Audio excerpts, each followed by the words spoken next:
তোমার একটা আওয়াজ দিছে, কান্না করার আওয়াজ। ওই আওয়াজ দিয়া তুমি কথা বলতেছো। এরে আল্লাহর বান্দা, তখন তুমি খাইবার পারো না, আমার মাওলা তোমারে নরম দুধ তোমার মায়ের বুকের মধ্যে দিয়া দিছে। এর বান্দা, তুই দুধ পান করিয়া জীবনটারে জ্বালাইতেছে রে যুবক। যখন তুমি কান্না করো, কথা বলার মতো শক্তি তোমার নাই। আমার মাওলা তোমারে তোমার মায়ের সাথে একটা কলবে তার লাগাইয়া দিছে। এবার তুমি কান্না করো ঘুমানোর জন্য। কিন্তু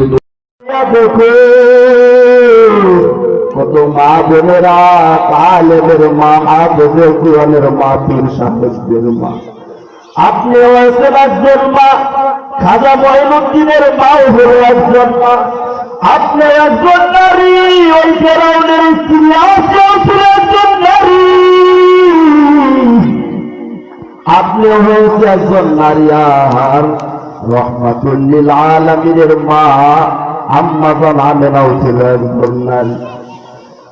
আপনি আজকে কইবেন দেখে নাই শুধু পারছে পারছে দৌড়ান, স্বামীর বলে স্বামী গো,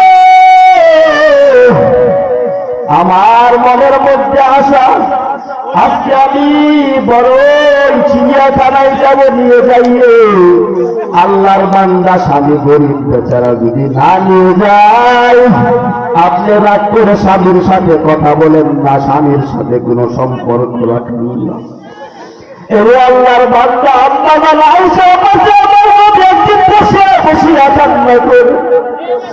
আম্মা জান আয়েশা ডাকিয়া বলে, নবী গো, আপনি কেন কাঁদেন? আমি আয়েশার কিনো ভুলের বেয়াদবির কারণে কান্না করেন। আমার নবী চোখের পানি ছেড়ে বলে, কান্না করে আর বলে, আয়েশা তুমি আমার সুখের দিনের দিদি, আমার জীবনটা কিন্তু সুখের না, আমি হলাম বড় একজন কষ্টের মানুষ। এরে আয়েশা, তুই জানো না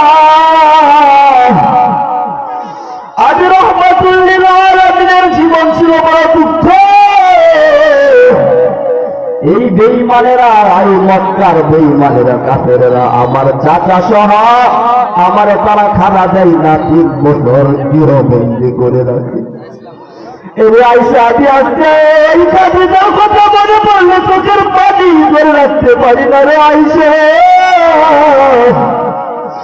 ওই আয়েশা ভালো করে শুনে নে, খাদিজা কেমন খাদিজা, আমি রহমাতুল লিল আলামিন ওই বাইতুল্লাহর পাশে একটা গুহা আছে, হেরা গুহা, ওখানে একটা গর্ত আছে, ওই গর্তের মধ্যে আমি নবী নবুয়ত